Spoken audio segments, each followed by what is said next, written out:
आई आज रउआ के एगो बढ़िया चीज़ देखावे जाता नहीं रंग बिरंग के, ताकि भाई आइल बने बहुत दूर से साइकिल पर लाद के। तो देखी ई का बा, एकरा के ध्यान से देखी लोग। आई कमेंट बॉक्स में ज़रूर बताएं कि का चीज़ बा। का बा भाई जी एमे बक्सा में? मुर्गी। मुर्गी है? अरे भाई रुबा, मुर्गी देखी बिकाता बक्सा में बंद करके। भाई इतना दूर से आइल बानी यहाँ के।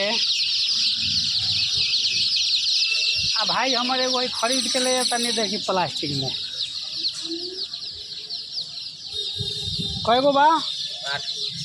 8 गो। कैसे लेनी है रुआ? 5 रुपये। 5 रुपये एगो। देखी मुर्गी कितना सस्ता हो गई बा, 5 रुपये एगो। आ देखिए जो भाई बिकाता, दुकान साइकिले पर लागल बा। भाई हमार किने कहाँ घर पर रहो? पुराना घर पड़ी। आ देखी कितना बढ़िया प्लास्टिक में रंग बिरंग के लेले बानी। आ प्लास्टिक में यहाँ देखी, यहाँ पूरा जाली में रंग बिरंग के मुर्गी बा। जेकरा लेवे के बा गाँव में आ जाए, आके भाई से साइकिल वाला से भेंट करी।